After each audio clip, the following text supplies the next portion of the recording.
अस्सलाम वालेकुम everyone, welcome back to my YouTube channel. I hope आप सब खैरियत से होंगे। आज हम डिस्कस करेंगे most important question that is Chaucer art of characterisation. किस तरह से चौसर कैरेक्टर की पर्सनैलिटी को, उसके ट्रेड्स, उसके एक्शंस को रिवील करते हैं। चौसर किस तरह से कैरेक्टर्स को पेंट करते हैं। की वीडियो में ये 20 मार्क्स का क्वेश्चन डिस्कस करेंगे। इससे पहले इंट्रोडक्शन से स्टार्ट करते हैं, लेकिन आपको एक बात याद रखनी है कि जब भी आपके एग्जाम में क्वेश्चन आता है किसी भी वर्क से लेके, जैसे कैंटरबरी टेल्स के अंदर से आता है या फिर पैराडाइज लॉस्ट या फिर किसी भी और वर्क से आता है, तो आपको सबसे पहले क्वेश्चन इस तरह से स्टार्ट करना है कि आपको उस वर्क के राइटर के बारे में बताना है कि वो वर्क किसने लिखा। बाद क्वेश्चन के अकॉर्डिंग आपको इंट्रोडक्शन देना है। जैसे आपका क्वेश्चन आता है Paradise Lost as an epic, तो आपको एपिक के बारे में बताना है कि एपिक क्या है, एपिक के बारे में थोड़ा सा बताएं। उसके बाद आपको प्रॉपर क्वेश्चन स्टार्ट करना है। इसी तरह से आज का हमारा क्वेश्चन है चौसर्स आर्ट ऑफ कैरेक्टराइजेशन। तो डेफिनेटली आज का हमारा क्वेश्चन आया है the prologue to the Canterbury tale अंदर से। तो हम इसको इस तरह से सोल्व करेंगे कि सबसे पहले हमें राइटर के बारे में बताना है कि जेफरी चौसर जो हैं वो कौन हैं, कब पैदा हुए, कब इनकी डेथ हुई और इनको ये क्यों फेमस है। मींस हमें थोड़ी सी इन्फॉर्मेशन राइटर के बारे में देनी है। जेफरी चौसर पैदा हुए थे 1340 के अंदर और उनकी डेथ हुई थी 1400 में। एक इंग्लिश पोइट थे, उनको फादर ऑफ इंग्लिश पोइट्री भी कहा जाता है। He is best known for his writing the prologue to the Canterbury Tales. Means Canterbury Tales जो कि एक मास्टरपीस है, ग्रेटेस्ट वर्क है इंग्लिश हिस्ट्री के अंदर। तो इस ग्रेट वर्क की वजह से जेफरी चौसर जो है वो जाने जाते थे। Canterbury tale is one of the greatest work in English literature written between 1380 and 1400। Means 1380 से लेके 1400 के बीच में ये वर्क लिखा गया था। इस वर्क को लिखा है जेफरी चौसर ने और ये जो वर्क है ये 30 पिलग्रिम्स पर बेस्ड है। ये जो ग्रेट वर्क है, ये मास्टरपीस जो है वो 30 कैरेक्टर्स पर बेस्ड है जो थॉमस बेकेट श्राइन की तरफ जा रहे होते हैं।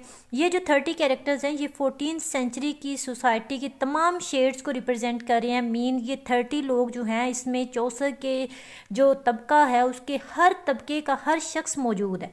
यानी छोटे से छोटा शख्स, बड़े से बड़ा, जैसे नाइट से लेके वीवर डायर तक के शख्स को जो है जेफरी चौसर ने इंट्रोड्यूस करवाया। कैरेक्टराइजेशन क्या है? सबसे पहले हमें कैरेक्टराइजेशन को समझना है। बेसिकली कैरेक्टराइजेशन एक प्रोसेस है जिसके थ्रू जो राइटर है वो अपने कैरेक्टर की पर्सनैलिटीज़ को रिवील करते हैं। राइटर के पास दो ऑप्शन होते हैं जिनके थ्रू अपने कैरेक्टर्स की पर्सनैलिटी को रिवील कर सकते हैं। First one is direct characterisation.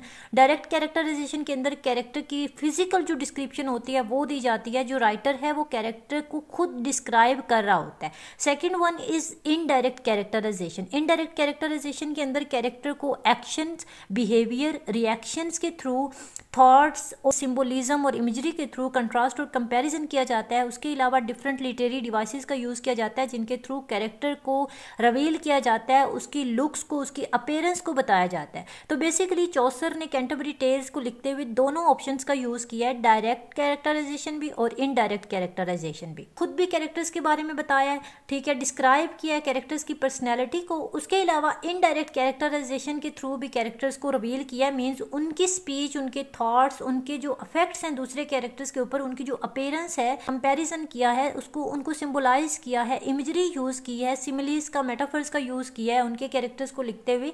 चौसर की पोइट्री के अंदर कैरेक्टराइजेशन जो है ये बहुत इंपॉर्टेंट पॉइंट है। इनफैक्ट शेक्सपियर के बाद चौसर को ग्रेटेस्ट मास्टर कहा जाता है इस रिगार्ड में। चौसर के कैरेक्टर्स जो हैं ये 14th सेंचुरी की एक विविड पिक्चर पेश कर रहे हैं। स्टूडेंट्स, जेफरी चौसर ने अपनी पोइट्री को इस तरह से स्टार्ट किया जैसे पिलग्रिमेज पर जाने के लिए हर तरह के लोग इकट्ठे होते हैं। चौसर ने भी एक जर्नी की तरह शुरुआत की और जर्नी में चौसर के साथ चौसर के तबके का हर शख्स मौजूद था। नोबल हो, क्लर्जी हो, peasant, doctor, lawyer, chivalry, merchant, shipman, means कोई भी पर है वो, इवन वीवर, डायर जो है वो भी चौसर के साथ थे। तो चौसर के आर्ट ऑफ कैरेक्टराइजेशन की मेजर क्वालिटीज़ को डिस्कस करते हैं। First major quality is realism. Students, Chaucer को फर्स्ट ग्रेट ऑब्जर्वर और पेंटर माना जाता है कैरेक्टर्स का। उन्होंने अपने कैरेक्टर्स को ऐसे लिखा जैसे हर टाइम उन पर नज़र रखे हों, लेकिन एक्चुअल में ऐसा नहीं है। उन्होंने कैजुअली ये तमाम कैरेक्टर्स पोर्ट्रे किए। इनफैक्ट चौसर के जो कैरेक्टर्स हैं ये यूनिवर्सल हैं, जो हमें हर जगह मिलते हैं। जैसे अगर हम उनको देखें, जैसे आप आप डॉक्टर का कैरेक्टर लें या फिर मर्चेंट का कैरेक्टर लें, अगर आप जो है वो नाइट का कैरेक्टर देखते हैं तो उनके ड्रेस चेंज हो सकते हैं, उनकी लैंग्वेज चेंज हो सकती है, लेकिन बेसिक ह्यूमन नेचर जो है वो चेंज नहीं हो सकती। जैसे सिक्वेयर के कैरेक्टर को चौसर ने रोमांटिक दिखाया क्योंकि रोमांस ह्यूमन नेचर का हिस्सा है। इसी तरह से डॉक्टर का कैरेक्टर ग्रीडी है क्योंकि ग्रीड भी ह्यूमन नेचर का हिस्सा है। मर्चेंट के कैरेक्टर को चौसर ने हिपोक्रेट दिखाया। इसके अलावा मैंसिबल का कैरेक्टर जो है वो भी बहुत रियलिस्टिक कैरेक्टर है। और सबसे इम्पोर्टेंट बात यह है कि ये जो ग्रेट वर्क है कैंटरबरी टेल्स, इसकी सेटिंग भी हाईली रियलिस्टिक है क्योंकि पिलग्रिमेज एक ऐसा रियलिस्टिक ओकेजन होता है जहाँ पर सभी लोग इकट्ठे होते हैं, चाहे वो वीवर है या फिर नाइट है, लॉयर है या फिर कोई स्क्वेयर है, म्यूनिसिपल है, छोटा बड़ा, मीन्स हर तबके का शख्स जो है वो इस रिलीजियस ओकेजन के ऊपर मौजूद होता है। Second quality is humour, that is most prominent and distinguished quality of his characterisation. He born humorist, first humorist of English literature भी कहा जाता है। कैंटरबरी टेल्स को लिखते हुए चौसर ने तमाम कैरेक्टर्स को ह्यूमरसली डिपिक्ट किया है। अगर हम नाइट के कैरेक्टर को देखें तो नाइट के कैरेक्टर को लिखते हुए चौसर ने उसको ब्रेव, स्किल्ड, शिवलरी और एक्सपीरियंस दिखाया है, लेकिन बाद में नाइट को जो है वो as meek, as a maid कहा है, उसको जेंटल कहा है और ये कहा है कि नाइट जो है ये इतना सॉफ्ट हार्ट है, इतना नरम दिल है कि ये किसी को नुकसान नहीं पहुंचा सकता, जबकि दूसरी तरफ इसको वॉरियर कहा है, जंगजू कहा है। इसके अलावा अगर हम देखें तो डॉक्टर ऑफ फिजिक्स जो है उसको ग्रेटेस्ट फिजिशियन कहा है क्योंकि वो एस्ट्रोनॉमी में माहिर था। तो चौसर यहाँ ह्यूमरसली डिस्क्राइब करते हैं कि इस जैसा कोई डॉक्टर नहीं है, ये अपनी फील्ड से ज़्यादा एस्ट्रोनॉमी में माहिर है और अपनी जो मेडिसिन की फील्ड है उसके अलावा एस्ट्रोनॉमी को डायग्नोसिस के लिए और इलनेस को ट्रीट करने के लिए यूज़ करता है। थर्ड इंपॉर्टेंट क्वालिटी है चौसर की आर्ट ऑफ कैरेक्टराइजेशन की irony and stair. No doubt most of the humor is based on comic touch, but there are some characters that have touch of irony and style. Students अगरचे ज़्यादातर characters को चौसर ने humorously लिखा है, लेकिन कुछ ऐसे कैरेक्टर्स हैं जिनको लिखते हुए चौसर ने आयरनी और स्टायर का यूज़ किया। अभी हमें यहाँ पे आयरनी का समझना है। स्टायर को तो आपको पता होगा कि तंज को कहते हैं। आयरनी एक ऐसा फिगर ऑफ स्पीच होता है जिसके अंदर इंटेंडेड मीनिंग को यूज़ किया जाता है बजाय लिटरल मीनिंग के। जैफरी चौसर ने स्टायर और आयरनी को भी ऐसे यूज़ किया कि कोई हर्ट ना हो, मीन्स उन्होंने शॉर्प वर्ड्स या फिर बिटर एटीट्यूड इख्तियार नहीं किया। उनका मकसद जस्ट ये था कि वो लोगों को ज़िंदगी की हार्श रियलिटीज़ दिखा सके। उनका मकसद लोगों की दिल आज़ारी नहीं करना था, लोगों को हर्ट करना नहीं था, बल्कि वो जस्ट ये चाहते थे कि लोग जो है वो आइडियलिज्म से निकलें, ड्रीम से निकलें, लाइफ जो है उसको फेस करें। इनफैक्ट जितने भी एस्क्लेसियस्टिकल कैरेक्टर्स चौसर ने लिखे हैं उन सबको आयरोनिकली डिस्क्राइब किया है सिवाय पार्सन के कैरेक्टर के। इसके अलावा अगर शिपमैन को देखें तो शिपमैन को चौसर ने आयरोनिकली गुड फेलो कहा है, लेकिन एक्चुअली वो एक रैस्कल होता है। अगर हम फ्रैंकलिन का शेफ देखें तो उसको खुद डिफरेंट डिशेस खाने का शौक होता है, डिफरेंट अच्छी क्वालिटी की वो वाइन इस्तेमाल करता है। इसी तरह से हम देख सकते हैं कि चौसर ने अपने वर्क के अंदर आयरनी और ह्यूमर और स्टायर को जस्ट एक टूल के तौर पे यूज़ किया ताकि वो अब्सर्डिटीज़ और ग्रीड को जो है वो डिस्क्लोज कर सकें। उसके अलावा कैरेक्टर्स की इमोरलिटी, उनकी हिपोक्रेसी को दिखा सकें। Fourth major quality of Chaucer's art of characterisation is that he is away from superficiality. He does not depict his character with super natural और सुपर ह्यूमन क्वालिटीज। मीन्स एक आम इंसान जो है वो सुपर नेचुरल एक्शंस नहीं कर सकता, सुपर ह्यूमन क्वालिटीज उसके अंदर नहीं होती। They are totally unaware of this art, ठीक है। They do what they can do, they can not perform wonders which an ordinary man is unable to perform. Chaucer के कैरेक्टर्स जो है वो इतने वंडर्स परफॉर्म नहीं करते जो एक आम आदमी नहीं कर सकता। मीन्स एकदम रियलिस्टिक है, सुपरफिशियलिटी नहीं है। He is so great painter in the depiction of his characters that he does not portray even in his ideal characters far from reality. Means Chaucer ने जो अपने आइडियल कैरेक्टर्स को portray किया ना, वो भी उन्होंने रियलिटी से दूर नहीं उनको पोर्ट्रे किया। मीन्स ऐसे पोर्ट्रे किया है जैसे अगर हम नाइट का कैरेक्टर देखें तो नाइट के कैरेक्टर को इस तरह से लिखा है कि आम इंसान जो है, आम आदमी या डेली लाइफ में जो है वो ओवरऑल हम देख सकते हैं कि एक नाइट का किस तरह से कैरेक्टर होता है। इसके अलावा अगर हम पार्सन का कैरेक्टर देखें तो पार्सन एक किस तरह से क्लर्जी मैन है, किस तरह से रिलीजियस पर्सन है और वो अपनी ड्यूटीज़ को किस तरह से पूरा करता है।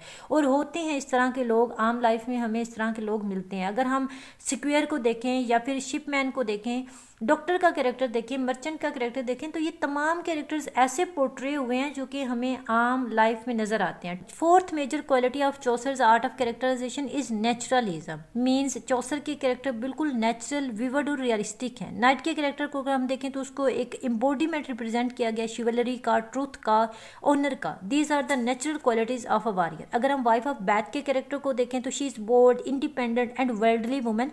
तो ऐसी औरतें होती हैं, हमें हर जगह पे नजर आती हैं। औरतें इंडिपेंडेंट होती हैं, बोल्ड होती हैं, ठीक है, उन्होंने एक से ज़्यादा शादियां कर रखी होती हैं। मीन्स टोटली जो है वाइफ ऑफ बैथ को नेचुरल दिखाया। इसके अलावा मिलर के कैरेक्टर को देखें तो वो भी हाईली नेचुरल है। उसके जो ब्राउनी और वल्गर मैन जो है, उस तरह के लोग भी हमें में जो है वो नजर आते हैं। उसके अलावा चौसर ने कैरेक्टर्स को इस तरह से पोर्ट्रे किया है कि वो से them deeply involve in the daily affairs of their life, ठीक है। अगर हम मर्चेंट के कैरेक्टर को देखें तो किस तरह से जो है वो अपने मालिक की जो वाइन है उसको चोरी करता है। तो ये आजकल भी अगर हम देखें तो हमारे आसपास भी कुछ ऐसे लोग मौजूद होते हैं जो चीज़ों को मैनिपुलेट करते हैं, जो कि हिपोक्रेट होते हैं, जो कि जो है वो वॉरियर होते हैं, ऑनेस्ट होते हैं। अगर पर्सन के कैरेक्टर को देखें तो ये तमाम चीज़ें जो हैं वो एकदम नेचुरल हमें चौसर के कैरेक्टर्स के अंदर नज़र आती हैं। We can say that Chaucer's art of characterization is unique and super, ठीक है। चौसर का जो कैरेक्टराइजेशन का आर्ट है वो बहुत ही यूनिक और सुपर है।